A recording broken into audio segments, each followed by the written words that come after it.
Да, може. Почитувани граѓани, почитувани представници на медиумите, денес во присуство на министерката за труд и социјална политика, пратеникот и други луѓе од владата на Република Македонија и од парламентот, дојдовме во посета на Штип поради една многу значајна работа. Владата почна да го подготвува амбиентот за донесување на минималната плата, која што граѓаните знаат дека е со тенденција да ја покачиме на 12.000 денари. Ние сме сериозни во одлуката и сакаме навистина ова на еден многу прагматичен, во разговор со нашите граѓани, пред се со работниците, но и со газдите, да разговараме за да оваа мерка полека ја стартуваме со намера точно од 1 септември да биде воведена на државно ниво. Имавме прилика денеска пред се да разговараме со работниците. Разговаравме за условите за работа, разговаравме за моментот на примањето на платите, за сите детали, како доаѓаат платите, која е вистинската вредност на самите плати, но разговаравме со газдите заради тоа што намерата не е да владата императивно преку закон ја донесе минималната плата, а со тоа ги уништиме перспективите на самите бизниси на фабриките.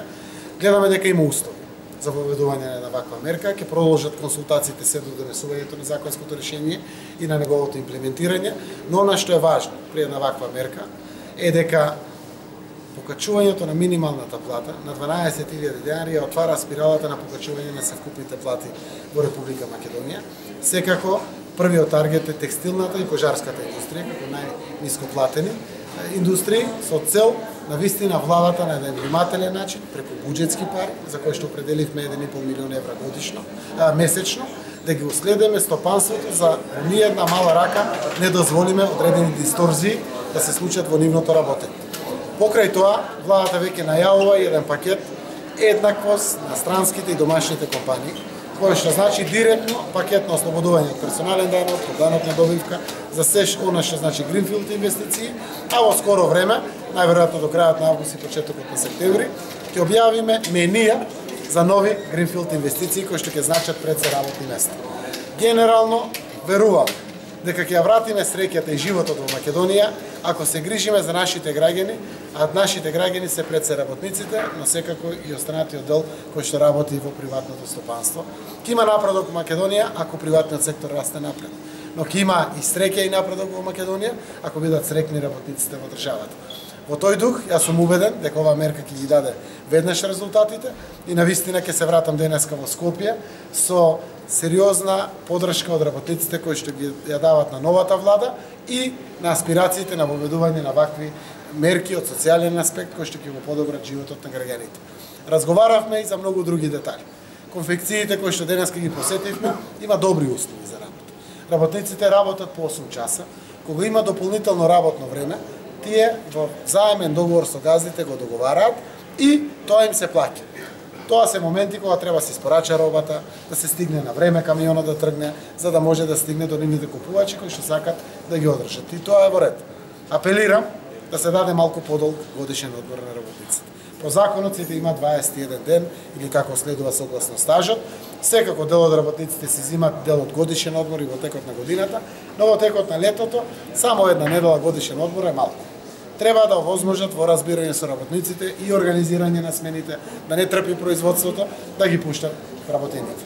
Во тој дух сакам да објавам и една нова работа на која што работи владата, а е во делот на подршка на туризма.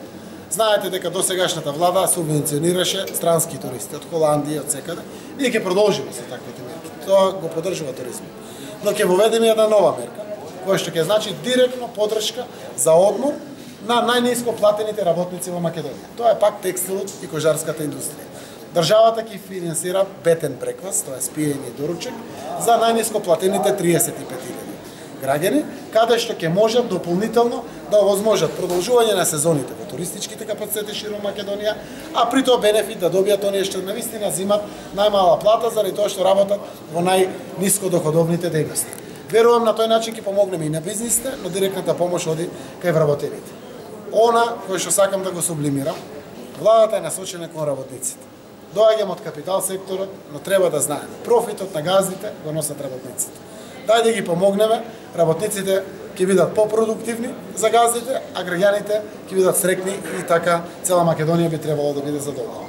Во тој дух барам од сите чувство на солидарност.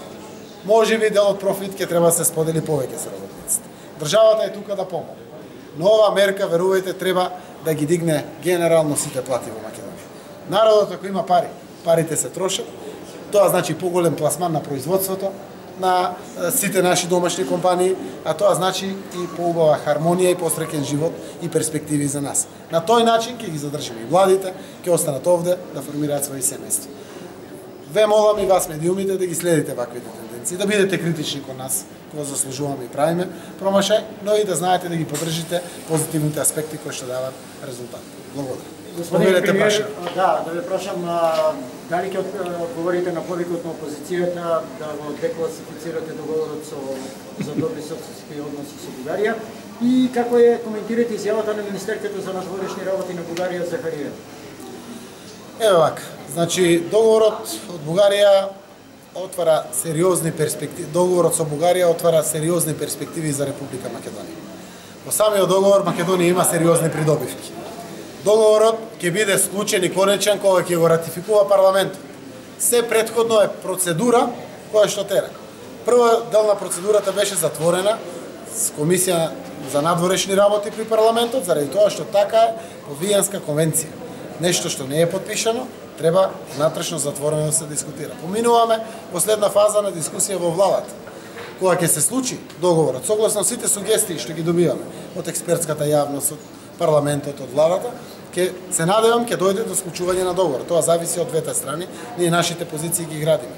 Но дури и подписот на заев е дел од процедурата која што тече. Договорот се носи од парламентот. Парламентот на крајот гласа. Ако е нешто на штета на Македонија, нашиот парламент има одговорност директно пред граѓаните и да не се плашиме. Тој парламент нема да гласа. А ако е нешто добро за Република Македонија, парламентот ќе гласа. Јас сакам да знаете дека како упатен политичар, кој што бара поддршка и понатаму од граѓаните, нема да дозволам влакно да и фали на Македонија во незините перспективи. Договорот е севкупен бенефит за сите наши граѓани, затварање на едно поглавје каде што беше проблематично, во најава на една влада која што сака да решава проблеми и да отвара перспективи за граѓаните.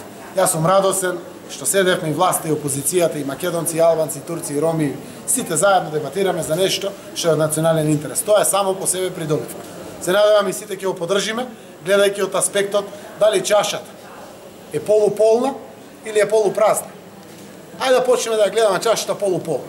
И со малку повеќе храброст и лидерство да ги водиме граѓаните. И парламентот, и владата, и сите заедно.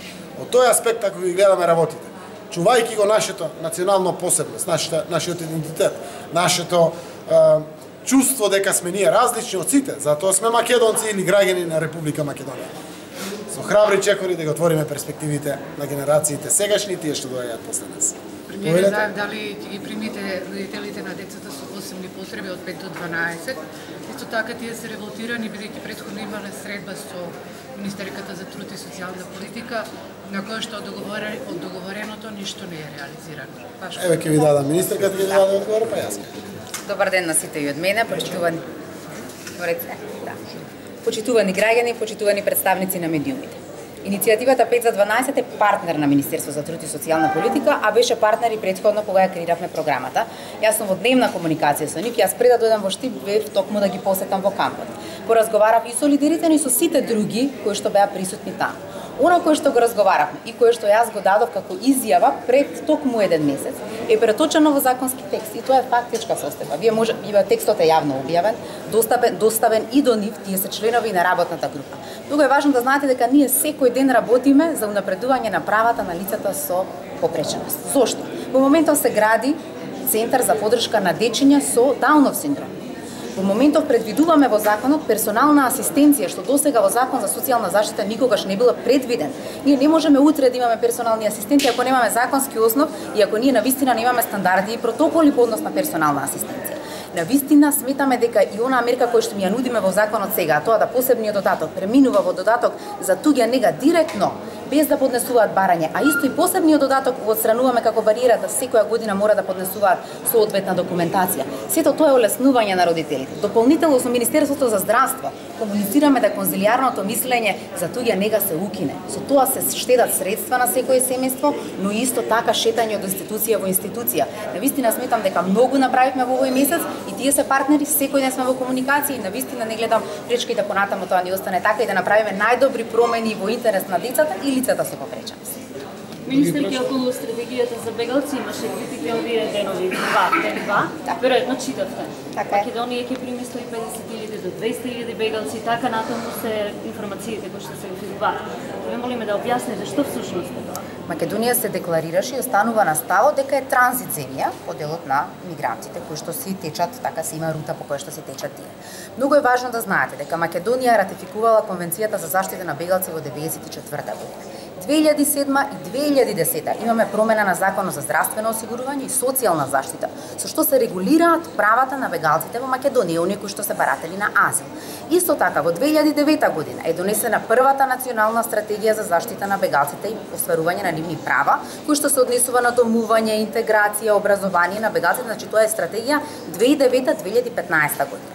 Ова е само документ кој што ние во духот на транспарентноста на новата влада го објавуваме на веб страната со цел граѓаните, здруженијата на граѓани, меѓународниот сектор да може да даде контрибуција, да го коментира и да даде позитивни насоки како овој документ кој што мора да го има Македонија како сериозна држава која што ратификувала конвенција, има законски основи за донесување на оваа стратегија и продолжение на претходен документ да биде најдобра што може.